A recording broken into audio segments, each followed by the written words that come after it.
Once again I welcome you to Chelsea Sports Channel, where I bring you all the breaking news from Stamford Bridge and Chelsea FC.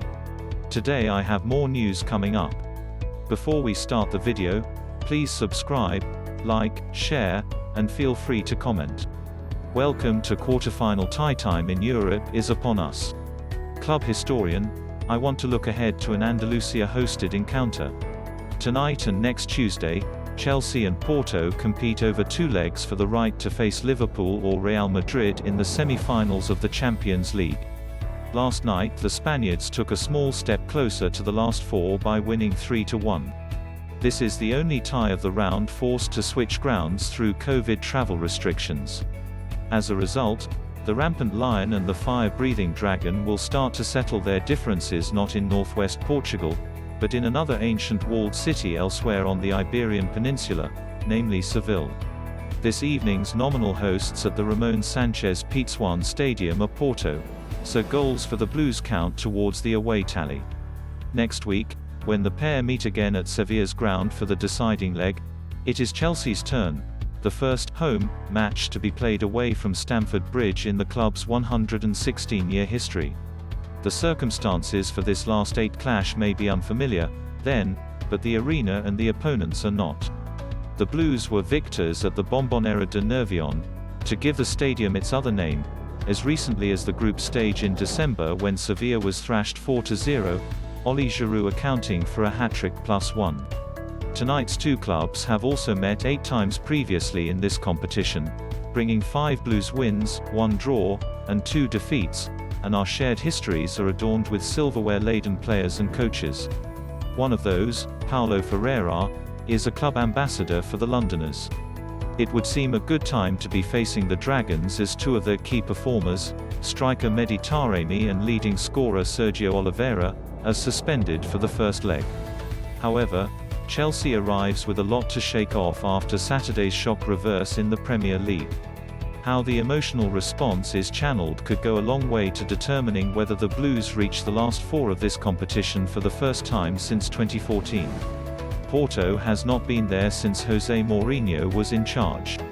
Chelsea has progressed to the Champions League semi-finals from 7 of our past 9 quarter-finals.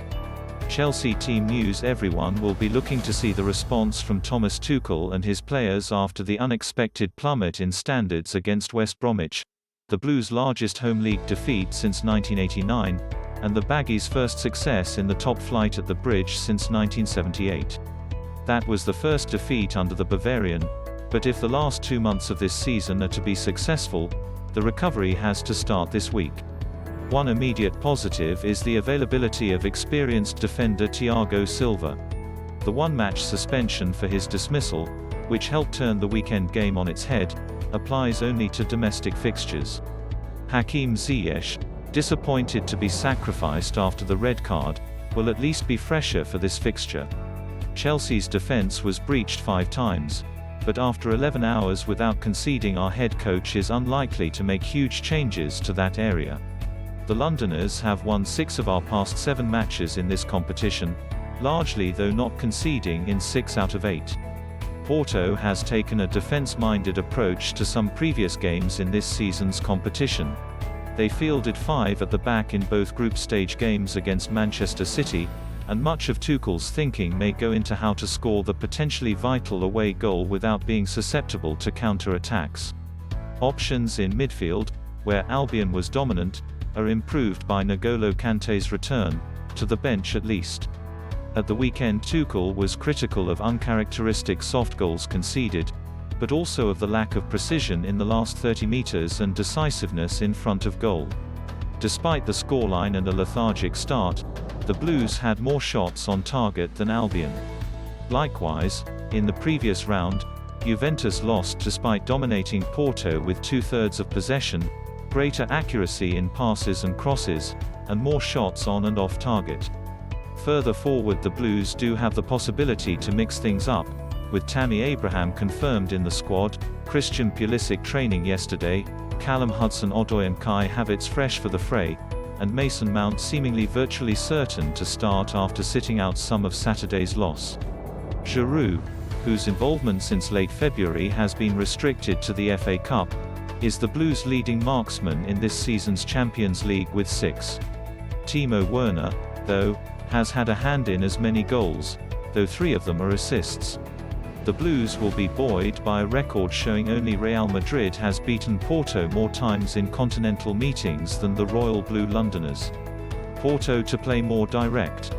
Porto may well lose their Primeira Liga title to Sporting, but their 4-4 ousting of Juventus on away goals was the most eyebrow-raising result of the round of 16.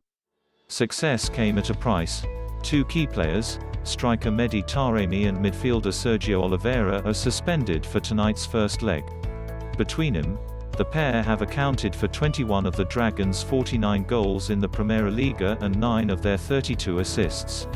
The Portuguese team has been coached since 2017 by Sergio Conceição, who was in Lazio's midfield when they lost 2-1 to Chelsea in October 2003, cup-tying him during Porto's triumph under José Mourinho after he returned to the Dragons in January 2004. Conceição's side finished second in a group completed by Manchester City, Olympiacos, and Marseille, collating 13 points, 10 clear of the Greek team. Unlike domestic fixtures, Porto has played relatively conservatively in this competition, conceding 7 goals in the campaign, as many as favourites Bayern, and equaling Liverpool's 14 goals. By comparison, Chelsea has conceded 2 and scored 17. Against strong sides in Europe, they are happy to concede possession and repel pressure, using a narrow 5-3-2 formation. After a 0-0 in the group, Pep Guardiola complained, "It's difficult with 8 or 9 players defending in the box, defending crosses and everything." The positioning and reactions of goalkeeper Agustin Marchesan, 32, have often kept his side in contention. Defensive pair Chancel Mbemba and the veteran Pepe clear their lines in no-nonsense fashion, while wing-backs Zaidu Sanusi and Wilson Manafa have been slightly more restrained in their dangerous forward raids than in domestic games. Ahead of the defensive ranks, the Dragons' most creative players, especially Mexico right-winger Jesus Corona and midfielder Sergio Oliveira, are expected to conjure the chances. The usual 2 forwards offer different qualities. Moussa Marega pushes up onto the centre-back's shoulders as a combative target man, while Mehdi Taremi chases lost causes. Taremi is one of 2 key men banned tonight after receiving cards against Juventus, with Luis Diaz likely to step in. The other is Oliveira, their leading scorer with 5, 3 from the spot, and the pivot of their transitional play. Conceição knows his talisman is hard to replace and Porto may play more directly as a result.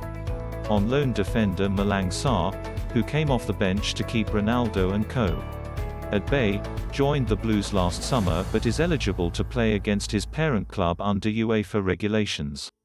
Champions League regulations: coaches are permitted to select 12 substitutes and introduce up to 5 in 3 different spells over the course of the match, plus half-time.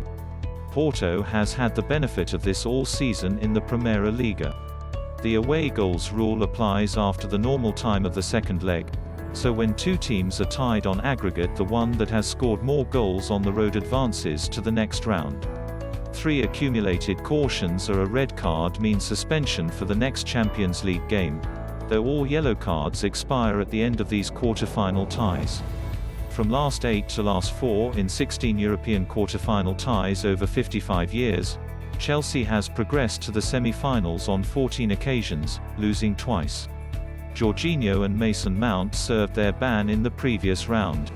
A yellow card for Mateo Kovacic or Hakim Ziyech would mean him missing the second leg. Please do not forget to subscribe, like, share and comment. Thanks for watching.